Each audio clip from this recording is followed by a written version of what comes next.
Hi, I'm Mark Spenny, President and CEO of CEFCU. One of the best ways to avoid being a victim of a scam or identity theft is to learn about different types of scams, what some of the danger signs are, and some of the things that many scams and crooks have in common. As part of CEFCU's continued focus on financial education, we recently started hosting periodic seminars to help make members and our communities aware of the improving ways con artists are trying to defraud people. And we've condensed some of the content from those seminars into a series of short videos highlighting important information and tips to remember. Our hope is that by watching these short sessions, members of all ages, everywhere, will be more aware of what to watch out for and better equipped to protect yourself from becoming a victim of a scam. Thanks for taking a few minutes to watch. We hope you find them helpful.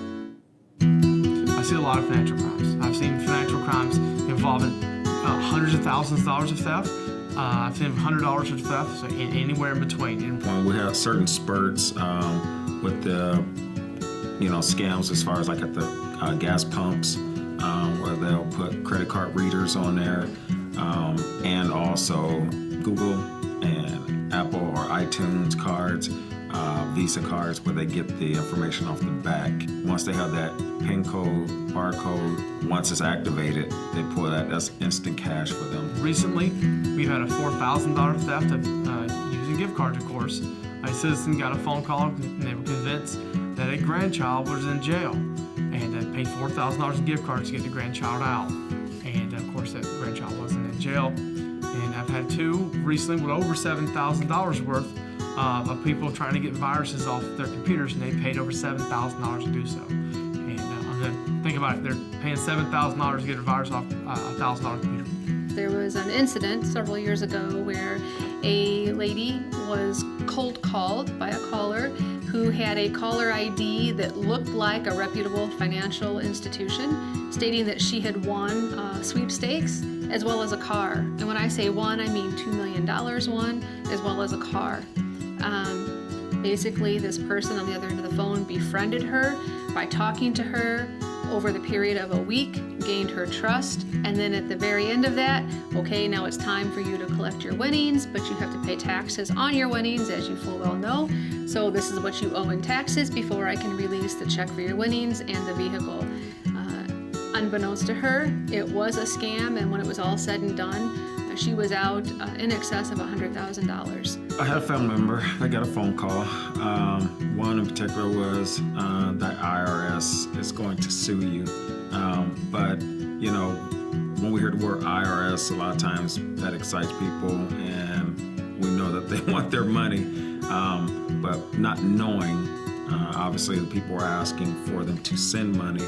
They got the information out there, and then they were without. Obviously, I get a lot of family members and friends that come to me and ask me because they know I'm in law enforcement, and we see these things a lot, and so they're asking me. And so every chance I get, I talk to family members, church members, friends, just let them know kind of what's going on, and to be very cautious, but never give out your information. And these people are good. I once actually got to speak with a person who called me and told me they were with Microsoft and trying to get me they were trying to convince me that I had a virus on my computer.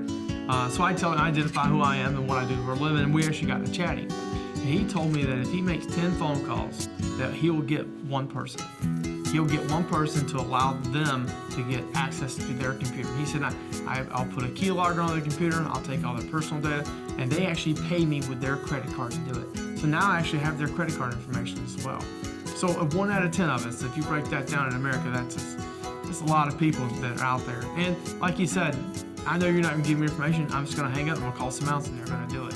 Well, I think a lot of scams can be prevented if we just say something. Something happens, tell someone. So if you're in doubt about something that you have come across, whether it be email, a phone call, or even someone knocking at your door offering services to you, roof repair, etc., that type of thing. If you're ever in doubt and you have any questions, reach out to a family member. If that's not something you want to do, because a lot of us are a little embarrassed about asking a family member, you can ask your local police jurisdiction. You can ask any police officer that you know, as well as your banking institution.